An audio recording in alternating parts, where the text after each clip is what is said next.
Thanks for coming today. I'm Jen Robinson, and I really feel so humbled and privileged to be a part of this wonderful event. I love people inherently, so it feels very apt to be in the people tent today. And now, strict instructions are I'm not to do, slow intros and bios and all the rest. You've all had your time to read and, stalk everybody online and read about all of their background. So we're going to get straight into it today. So thanks, Matthew. So Di, Ian and Matthew Haggerty are joining us today to have a chat about natural intelligence farming.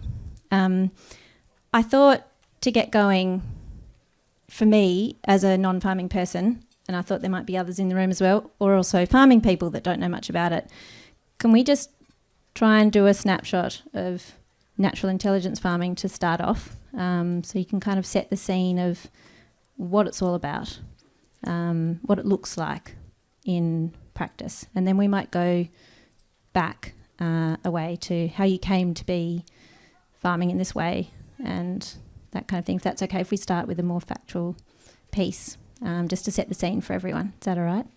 So Di, I'll hand over to you. I guess natural intelligence farming was sort of an evolution of understanding over a period of time. We started to change the way we were doing things in about 2001, trying to get more soil-friendly practices. And as we watched that unfold, we just saw just the power of those natural processes and developed just such a deep respect and love and gratitude, I guess, at the end of the day, for what was actually happening under the soil and within our whole ecosystem, and how incredibly it would just work on that constant spiral of improving health. Our focus right from 2001 became on supporting the microbiome in the soil, our plants and our animals, particularly in the rumen of our sheep, using them as what Walter Yen termed bioinoculators throughout our landscape, and trusting their wisdom to know what plants to select for their own health, supporting their own gut microbiome, but then transporting it across all the different parts of our landscape. So I guess that's why we coined the term natural intelligence farming, just as a complete appreciation for those natural systems, and also a bit of a tongue-in-cheek poke at AI, because that was what was going on big time around the world now, and you sort of think, wow, we are missing the point a lot, because at the end of the day the natural systems have really got the trump card, I think. Yeah, no, it's right what Di said, and I think we termed the phrase, and I think it's nurturing microbiomes with heart. So as well as what we do on the farm, it's not just a process, it's an actually whole of farm approach. So it's people, it's the planet, it's the microbes under our soil, and right the way through. And to actually make it work, we soon realised that under our feet is the biggest living workforce on this planet. In 1 tablespoon of living soil, there's more microorganisms than people on the planet. So once we soon realised that, we can get the workforce that's under our feet working, that was going to make things really work for us. Yeah, I'd just like to add that, the natural system is it's the greatest innovation this world has ever seen. There's no scientific research that can compare to the R&D that the natural world has done over billions of years. So I feel like it's pretty silly of us to not recognise that and try to be able to harness the intelligence that the natural system has developed over that time to our fullest potential to grow beautiful products for us to consume, and that also supports that natural system. I think one of the keys to it was actually working on the people as well, because when you're actually talking about natural systems, we think, oh, it's just nature and you just let it all go. But the sheer fact is, in life, we're all here and we're part of nature, and it's actually about tuning ourselves to actually work in with that. The human brain is the most intrinsic central processing system ever created, and it's actually about tuning and linking that and getting that switched on, so that actually we can work with nature and we can be a part of nature, because we are a part of it. Because when we think in nature, we think to try and exclude the humans, but actually bring them in as well. And see, I knew we'd be in sync, Ian, because you've already hedged it straight into my next question. So for me, I remember when we spoke online before we got to meet face to face yesterday, one of the things I said was, so natural intelligence farming, it's a way of thinking and I said, oh, actually, it's a way of feeling. And that for me has sat with me. It's going to be one of those things I'm going to hold with me through the work that I do in ag. And that's what I wanted to say, is that so as humans, we are very much intrinsically part of that system. So I wanted to go a little bit into how does it feel for you farming in this way? Because we know that we have a lot of farmers have a lot of challenges, to deal with. We have, mental health challenges, mental ill health in a lot of our farming communities, isolation and the like. And so I really wanted to just go to that human aspect of how does it feel for you farming in this way?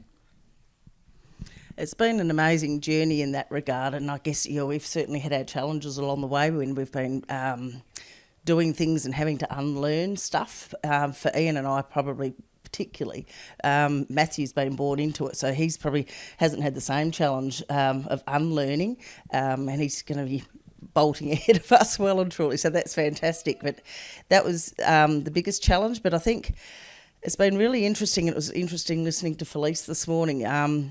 Just the more you become engaged with those natural systems and that microbiome, how the impact it does have on yourself.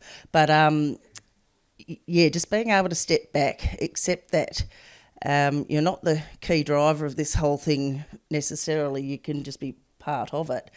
And just those linkages between feeling better too, and developing that intuitive behaviour has been something that's unfolded with us probably the last 15 years or so. And the further we've gone along that path of trusting intuition, trusting your gut, which is, I guess, when you link it to the microbiome, makes sense, how things unfold. And it almost becomes like an extrasensory perception. I know Ian in particular is... things come to him and he'll respond to that, and it'll lead him to something that he was not expecting that's really had an impact on perhaps the farming business and potential to avoid a mistake that may have occurred just by listening in. So, and I guess the other part is just the joy and wonder every day. We don't know what to expect. There's something new, and I think that's with the whole crew that are with us, and that's what they say is part of why they want to be there. Every day there's something new, a new plant or a new insect or a new animal or whatever to witness. You don't know what's going to come up. So, so that feeling of joy has come back too, which is pretty precious. Yeah, I think it's just that whole linking in and... what I heard Jake, I just listened to Jake just in this tent just a little while ago, and he was talking about scale, sometimes the benefits of having scale. And and yes, we are large scale, very large scale. And people say, well, how thin can you stretch yourselves? And we get over that scale is because we're linked in with the intuition of that farm, and it saves us a lot. We don't have to do a lot of things that you think you would actually have to do. And it's about really stepping back, and we look at the whole farming business completely different. So on a normal, we have our bank managers and we have our farm advisors like everyone else, which we can benchmark things off to actually the standard farms. But we look at how we actually go about setting up a year completely differently. So on most operations around with the farm advisors and that, the money comes up number one. How much money do we need to operate the business to go forward and for the year? And as you know, large scale agriculture, especially in the cropping system, is very capital intensive. And but money for us actually comes down to about number 4 or 5 in the link. We look at where do we want the ecology of our farm? Where do we want to see our progression going forward in our soil and what we're doing? Where do we want to see the happiness of our people and what our people are getting back? And they all come in above and how we're going to do things and our animals. The money comes in down the line, and guess what? Once you get those top ones right, the money takes care of itself, and it all just seems to fall into place. So it's about linking in with the whole nature of the farm. But because we have a cropping enterprise as well, we crop about 14,000 hectares of cereal crops and multi-species cover crops.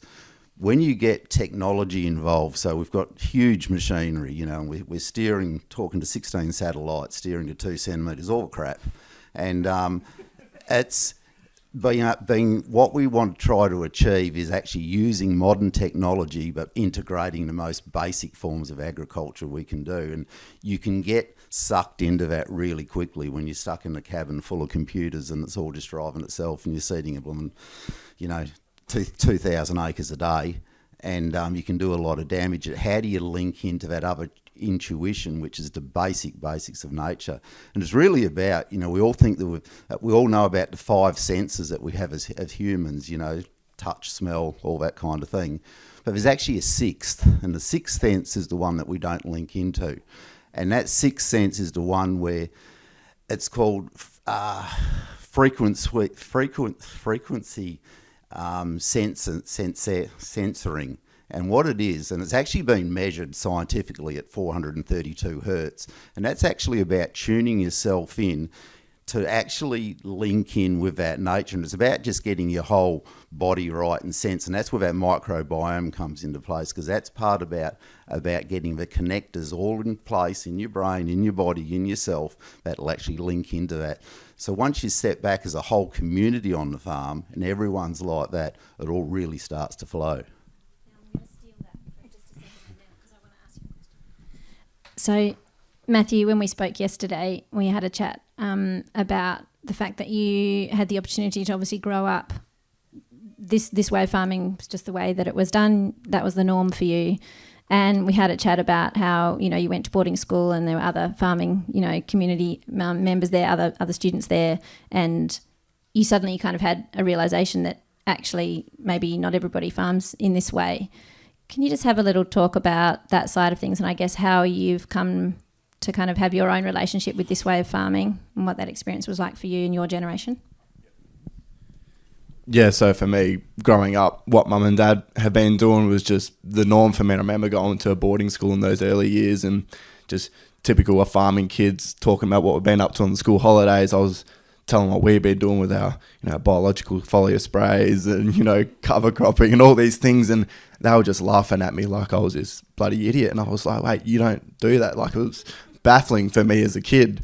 And yeah, very quickly after talking to just, my fellow boarders, what we were doing, we were kind of the outsiders at that point. And I very quickly started gaining an understanding around the industrialized system, and getting more knowledge and starting paying more closer attention to our neighbouring properties and understanding how their crops were performing and stuff like that, and started to really pick up on the differences from, the natural intelligence farming system to, the industrialised system, and really honed home for me, the importance of what this is for our landscape and human health as well. And then after I graduated school, also I had the opportunity to go live in Sweden for a year and work on one of the largest organic properties in Sweden. I think they've actually got out of organic now. They kind of got over it. But whilst I was there, I got a really good look into, organic farming on a large scale as well, like broadacre cropping, and they also had a dairy farm there as well. And I was really because for me, even then, when I was 18, 19, I still held organic up to this really high level of that's the pinnacle for product and things like that. I always valued their products higher than anything else. But after witnessing and working on a property, I was just like, oh crap, this is the amount of degradation I was seeing to their landscape was, couldn't believe. I was like, shit, maybe just should use a little bit of chemical. That might be a little bit better in a way. And so, really got a good look into all the kind of the main 3 different systems, and it still honed home to me the importance of what actually trying to harness those natural systems can be for us as humans in that natural system. And ever since I kind of came back from there, I've been home on the farm ever since, and just trying to support mum and dad and what they've been trying to achieve since I got home then. Thank you. Yeah, I know when we talked, I've had the same realisation coming from as an eater. Yeah, always putting that as the gold standard, but awakening myself to the broader perspective of things has been really, really interesting journey to go on. I'd like to go to, the people side of things still a little bit more. I know when we chatted, we talked a lot about even the team members, and the way you kind of approach your business, which you touched on a little bit just a minute ago, Ian, but but also right through to the people that you are providing your produce to. So you think about all the people that are kind of involved in your system from the farm through to the plate, essentially. Can you talk a bit about your approach for your team members, and then maybe, Di, you can have a chat about the sort of the eater side of things in terms of how you think about your customers and what you're doing for them. Thank you. Without our people, we've got absolutely nothing. You know, your team, your people around you, and the people that you influence is everything, and how they want to live their life and their longevity. So we looked at how do we give those people that security and that feel, you know, because there's always been, you see it a lot in Western Australia. You know, there's the owners and the owners' sons, and then there's the guys at work and the ones that have been there a lot longer, and all down the thing. And that's just not the way to go. There's not this hierarchical, just because you've got your name signed on the title of the land to the person that hasn't. There's no hierarchical measurement there, and I see it in a lot of big agriculture where they want this hierarchical thing, and there's the owner, and there's the farm manager, and there's the next guy down, and that. They're all equals. You know, we all have our position on the farm, and the way to actually get that true out is we take the sense of, in our heads, even though Di and I's names are on a lot of the titles, but this ownership module's gone. You know, we're just stewards of the land, same with everyone else, and that's why we've got a good, equal, participating team. And our team will be there for long term. You know, they've been there long term. It's their farm as much as what it is our farm. So we all work together in collaboration as a collective. Exactly the same as once you get that microbiome working under your feet, it never works singularly. If you look at nature, it all works in a collective, in a collaboration, and that's why 1 + 1 will equal 5. Where you get back to singularly, 1 + 1 equals 2, or maybe -1. You know, so and everything seems to flow, and then you've got a whole happy team, and they all want to be there. You want to go to work every day, and that's what makes the magic on the farm. And you let, when that integrates with nature, and you let them go and be, and you got people out there driving a 70-foot air seeder singing to the seeds, rather than some grumpy old fellow out there hating life, wanting to see where his paycheck is. You wouldn't think it makes much difference, but it actually makes a huge difference. You just see it just clicks, and it really works. You see a massive air seeder rig stopped, and it's costing you $3,000 an hour because there's a plover with 4 little legs in front of it, and there's everything stopped while this plover's getting dealt with, so we can get the machine around. I love to see that. Most other people would go crazy. But the reflection of that back over the whole rest of the system really works. So our people are absolutely key to what we do. They have to come first. Their mental health has to come first. And we see it. Everyone's happy, really happy. You can have some people, and everyone has down days, but everyone picks everyone up. You know, the serotonin release through the soil, the smell of the soil, you know, the actinomyces coming up when you actually put a shovel in soil, it's just huge, and it's just a great place to be. It's the way to live. So getting on to your question about the health side for the consumers, I guess what taught us first was the livestock. Once we took some of those human interventions with intestinal parasite drenching and feeding grains and all that kind of thing, so we have a self-replacing flock, but allowing their wisdom to express itself, plus at the same time working on the biodiversity of the landscape, so increasing the biodiversity of all the fodder available to them, allowing them to have free choice access to that.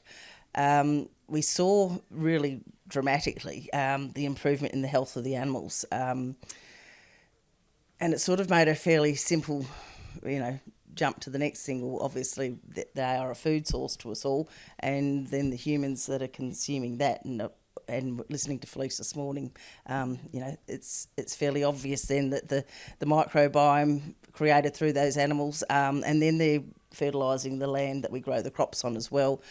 We use compost extracts and worm liquids and so forth as a fertility source other than the gut microbiome out of the sheep.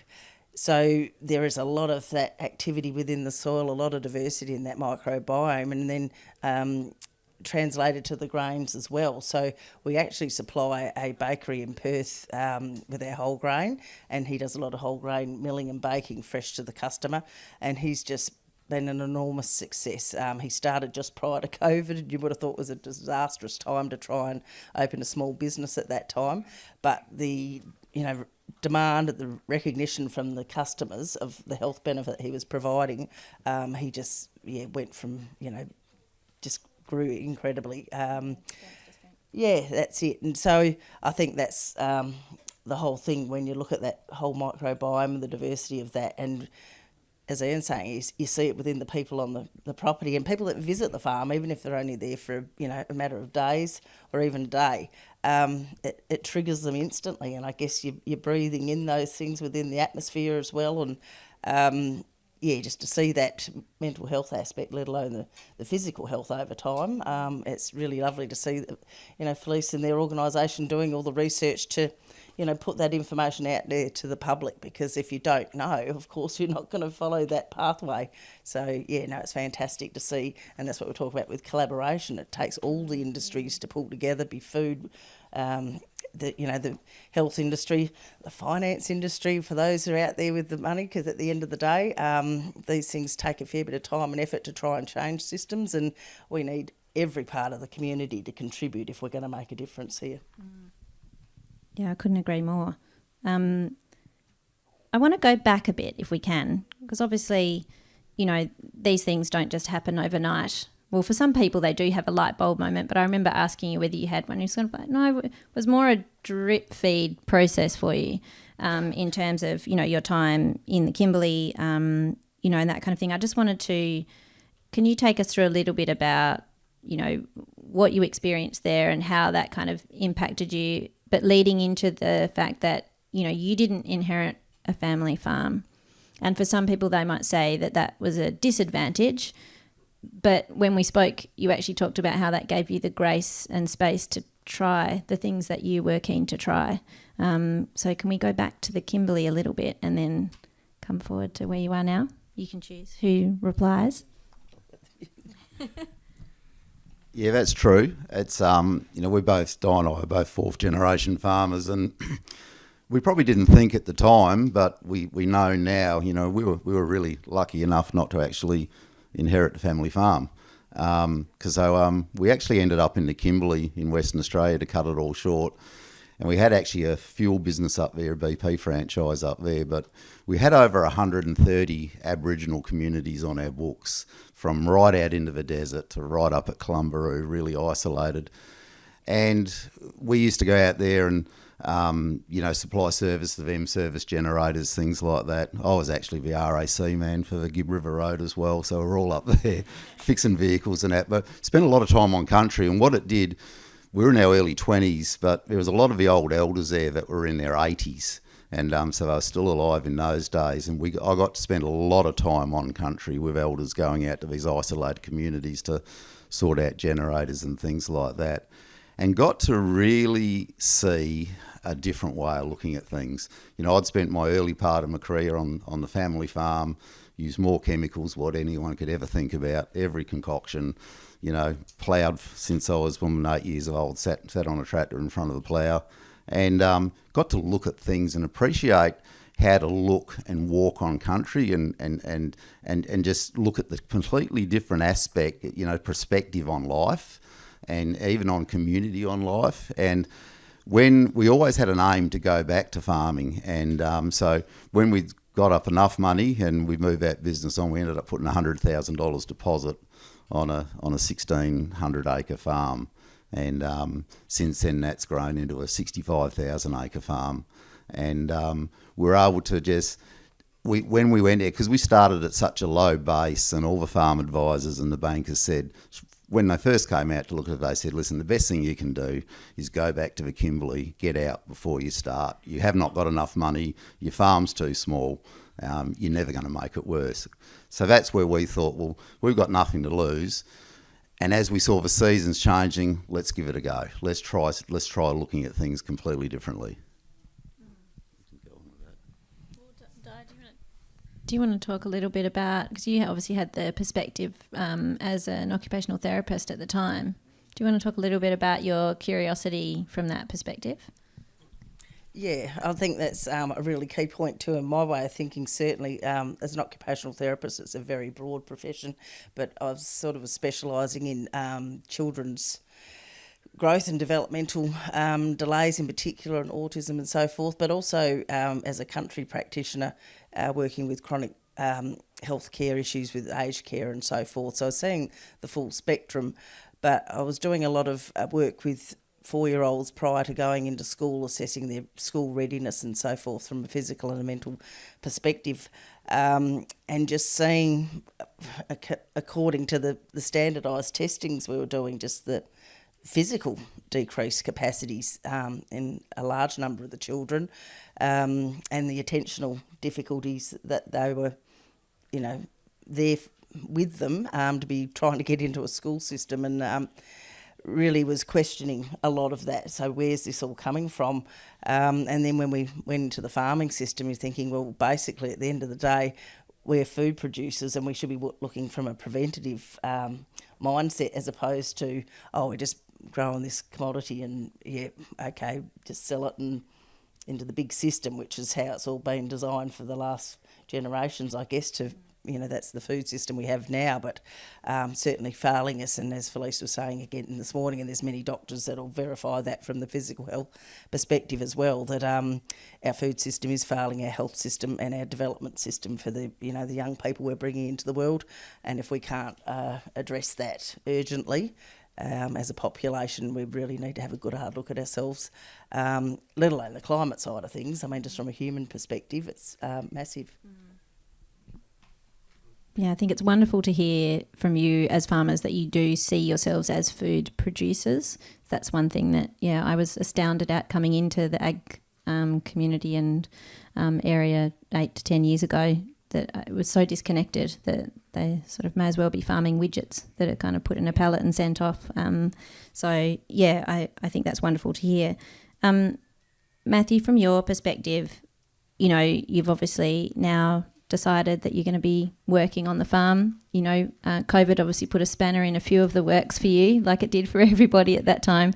But where do you see yourself, moving forward? How do you feel about this way of farming and your role in that as the next generation? Because I can tell you I'm bloody inspired by people of your generation that are carrying this flag and, approaching it with optimism. But I'd love to hear from you about your thoughts on that. Yeah, so for me, growing up, I never initially wanted to come back to the farm. I saw mum and dad working 17 hours a day. I was like, shit, that don't look too great. But actually because of COVID, I came home to the farm for a year because I couldn't go on my gap year straight away, and actually fell in love with the life of being out in the countryside, especially after being in the city at boarding school for 6 years. So, and then after my gap year, came back home to the farm because I was like, loved that first year, and have just been full board trying to support mum and dad in what we've been doing and trying to share our message. And I've always had a bit of a interest in a bit of a love for business and marketing and things like that, and just trying to grow the natural intelligence farming brand and to help share with farmers, share our story, but also where I have a bit more of a passion for is actually educating consumers about what we do, about the health benefits of consuming produce from our property or other properties alike, and then also the health benefits for the environment as well, and just linking all those things together, and then how then, a bit like what Felice was talking about this morning, then how that links to, the major diseases and things like that. So that's been a big passion for me at the moment. And then been taking a lot of notes from Jake Walkie and how we can then do a lot more of that direct to marketing and stuff like that. So that's been my main thing at the moment, is working on that side of thing, because I kind of thought, I was like, how could we have the biggest impact going forward? And I don't think we're going to have the biggest impact by trying to buy every single farm in the state and try and do it that way. That's way too hard. I'm not really interested in that. I think our scale is pretty happy where we are at the moment, but actually trying to bring on more farmers on board, and educate the consumers, because really the consumers have a massive power with their purchasing power. and that's where they can drive a lot of change. So if we're able to throw a bit more education into that side of things, and yeah, it's a slow grind, but it's slowly building. Yeah, I think we can create something pretty special over many years. Thanks, Matthew. Now, just recently, it was in Perth, wasn't it? You had to go for a certain award ceremony. And I have a feeling that we need to raise the roof of the tent. Congratulations on your WA Australian of the Year. Whoop, whoop, whoop.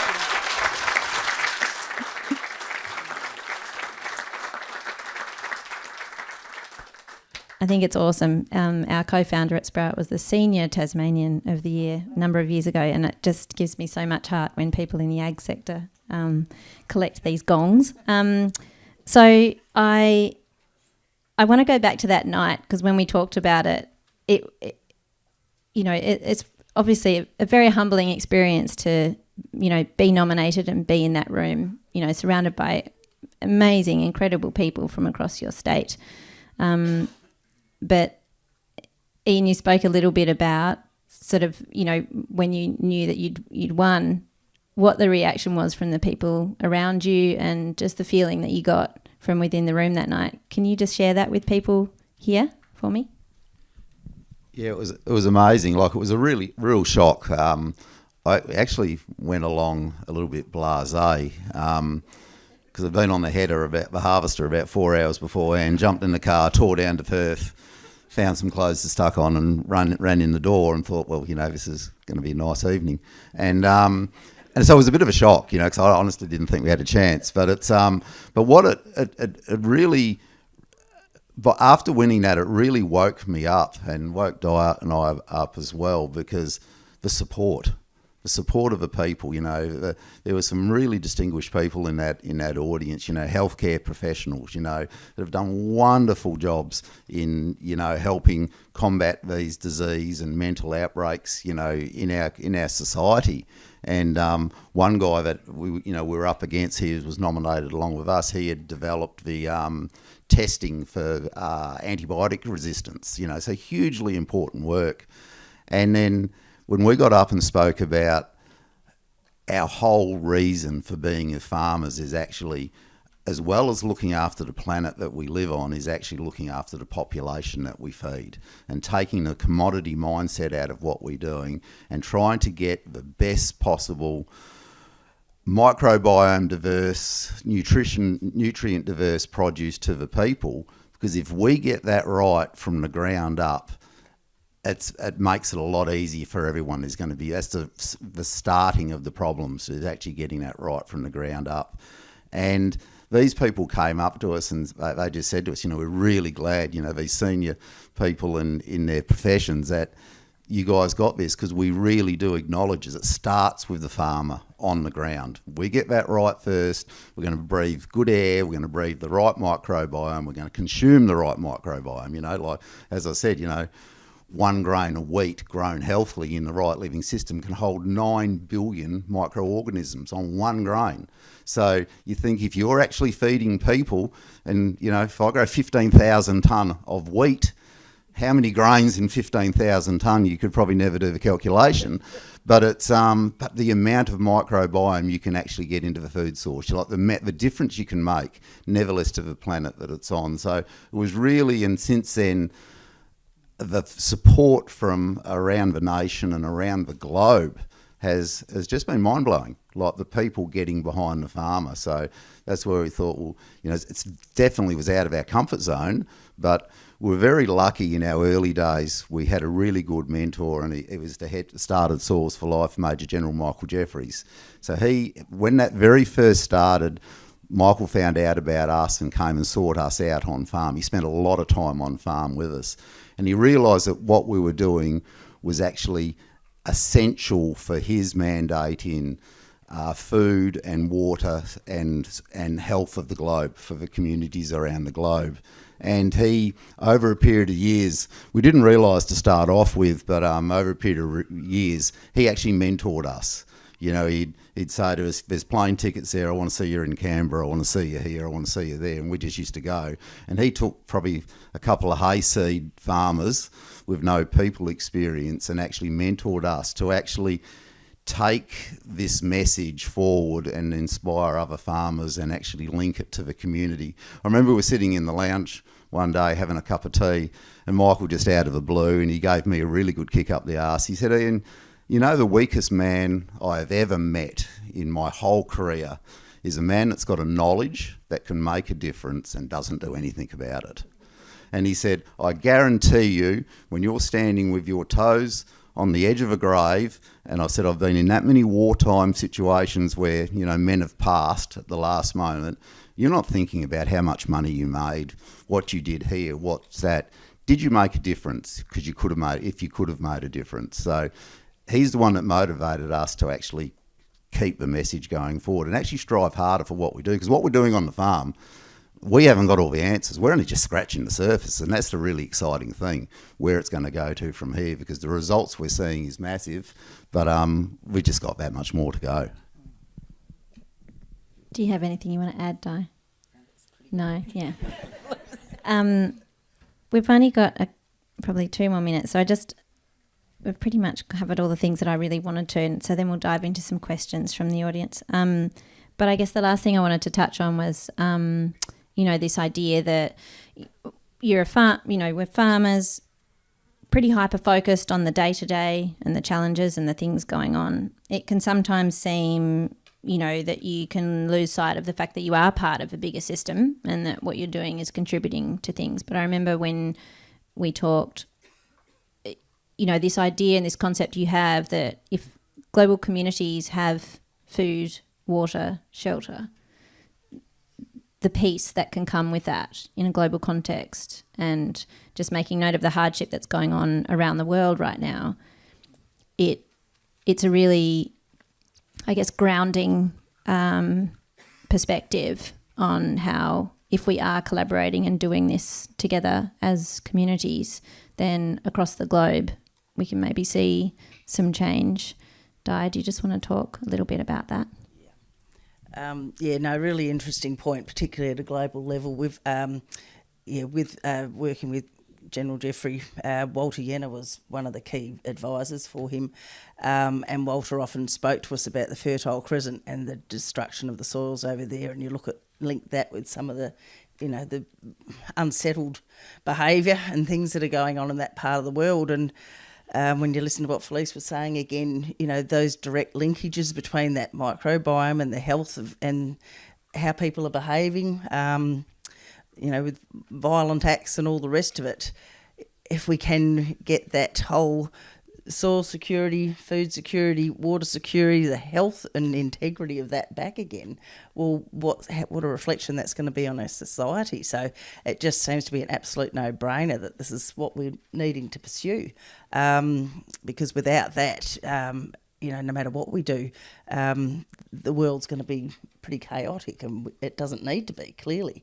You know, there's direct linkages. Once we've got that biodiversity there supported, everyone benefits. So, yeah, I think it's definitely a no-brainer. The really interesting thing is what Di's saying is absolutely correct, and there's that much doom and gloom out there. You know, the UN saying we've got 50 to 60 harvests left in the soils around the world, you know, which is pretty scary results that they're putting out there, and 2.7 by such and such a date temperature and that. So, and it all seems pretty scary and doom and gloom. But what we have been able to witness on country, on our farm, because we've got a little bit of scale there and it's all conjoined, we've been actually able to influence the large water cycle coming onto our farm, because there's enough aerosols coming off our farm. We're actually starting to see a slight climate change on the farm, which is amazing. And what we've been able to see is also taking on something that's very run down. I'm talking farms that have had 27 years continuous cropping with more chemicals on that you'd ever dream of. They're virtually glowing, you know, they've got that much chemical on.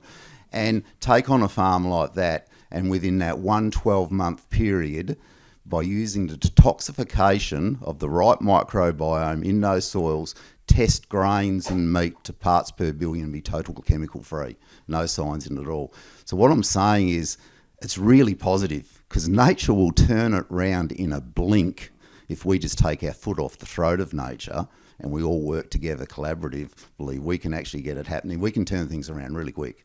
It'll all happen, and that's the really positive thing about it. But it starts with us from the soil up.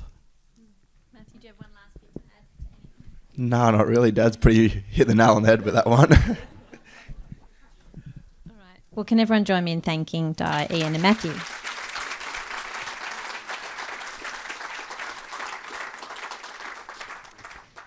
Okay, so questions. Oh, okay.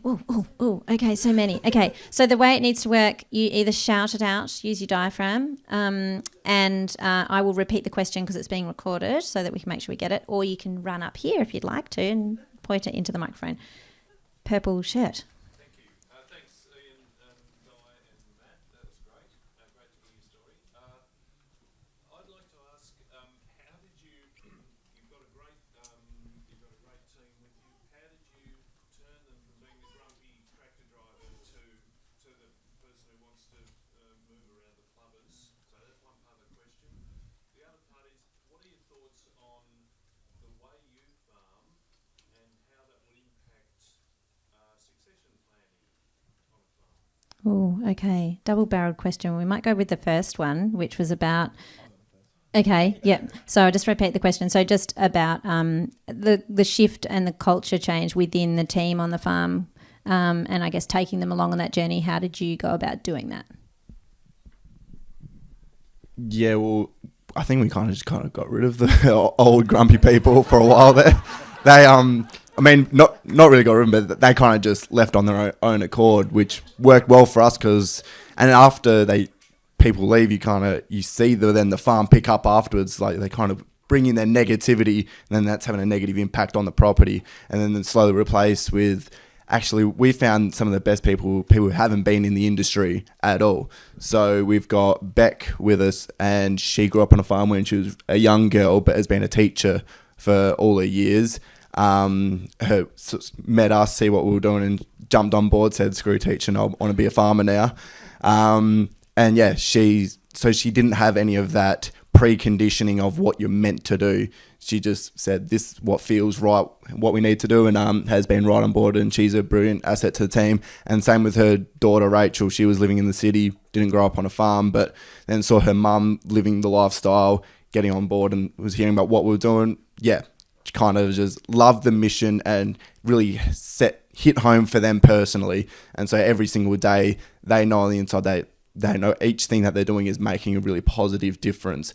And one thing we found out is also has attracted more women into the industry as well, because I know not many women want to be, surrounded by all these chemicals and things like that. So I think we've got about 60% women on our team at the moment. So that's been a really positive thing for us. And then a lot of people come and doing internships and things like that have all been women. So which has been a really positive thing for us, which has been outnumbering me and Dad a fair bit, but that's all right. We quite enjoy that. So, it's been really good so far. So anyways. Hey, we're not going to hold that against you, Matt. All right, and the second part of the question was about succession planning and how farming in this way. Can you say it again, exactly your perspective? I wanted to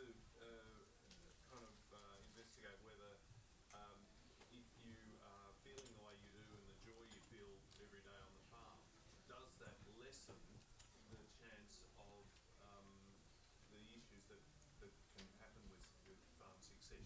Yeah, okay, fair point. And we know that's a real challenge for a lot of our ageing farming population at the moment. So it's about farming in this way, and does that, I guess this is probably a question a little bit for you, but also for you, Matt, about, does that bring about, I guess, a sense that it's actually an optimistic, joyful, yes, hard, but, and there's work to be done, perspective for the next generation. Ian often talks a fair bit about this. I'd just like to make the comment really would like to change that whole culture about farm succession, and Ian does talk about everyone that's on the farm as being part of that. And I guess it comes down to the, trying to change those financial systems to make all these things possible, instead of having debt for land ownership and so forth, that we all have a shared home, and we're all working, contributing together, and let's look at it completely differently. Absolutely, it takes a lot of the pressure off that succession. If the farm's there and it's everyone's farm, it's never going to be sold, and it's the whole crew's decision. And just because you might be my son or my daughter and that, you don't come rolling in 20 years later on, and the people who've been there for life feel put out of place. They've got just as much role and speak equally and sit around the kitchen table with us all as a group as part of a farm. So at the end of the day, as the groups all change over and that, everyone's there for the right reason of the farm.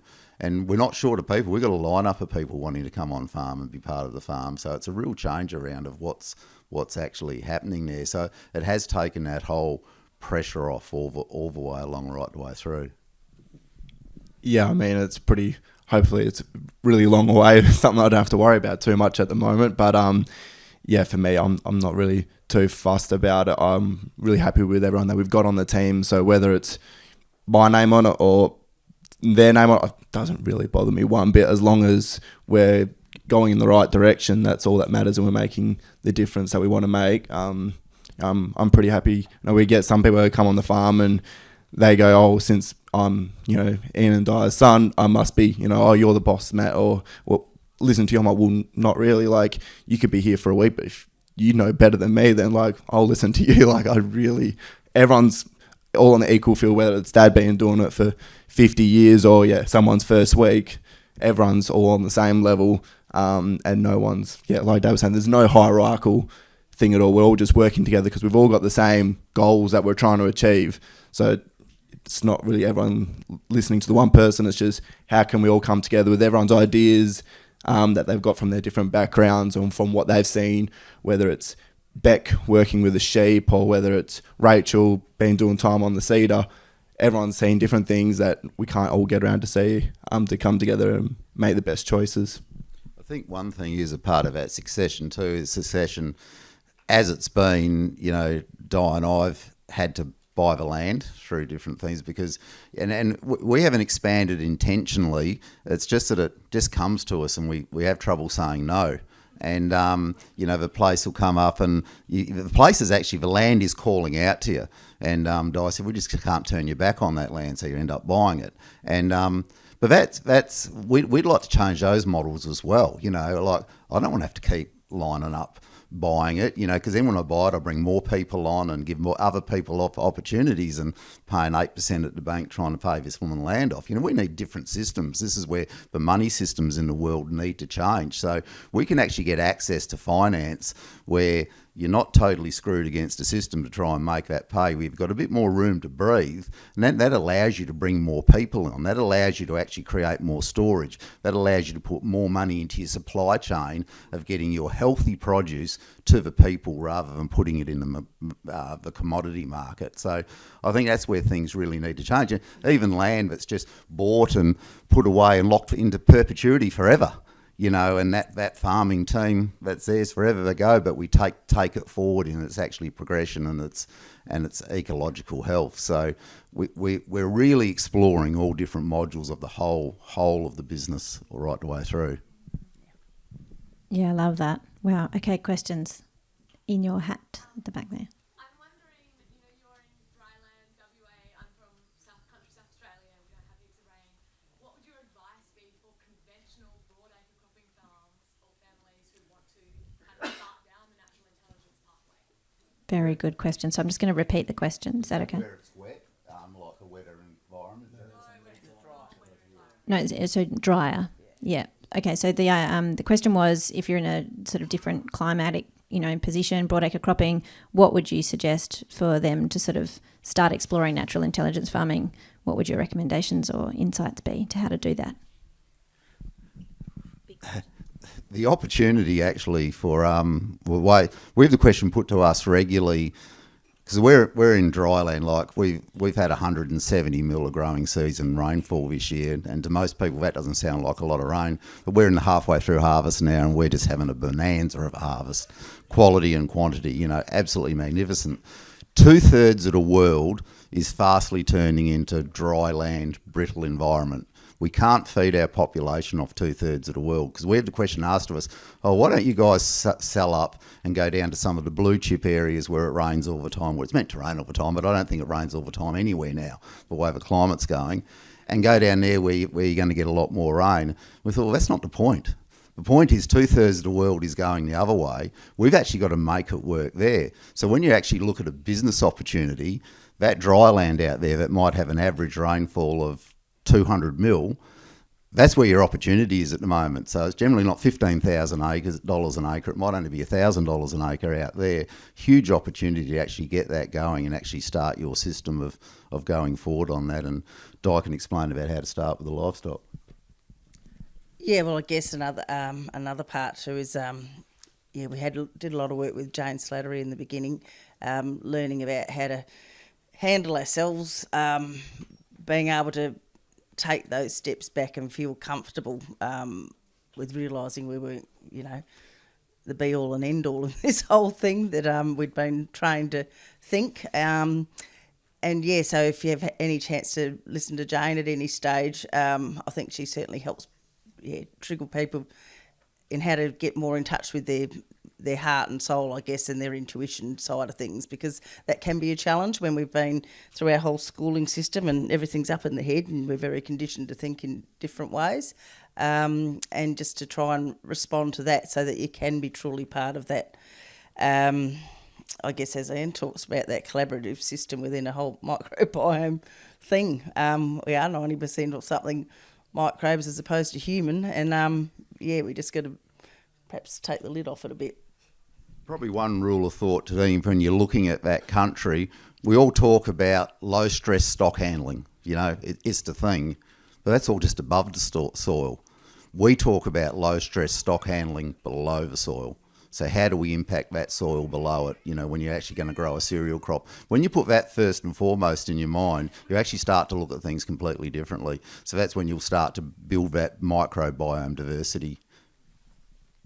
And it reflects on the humans too.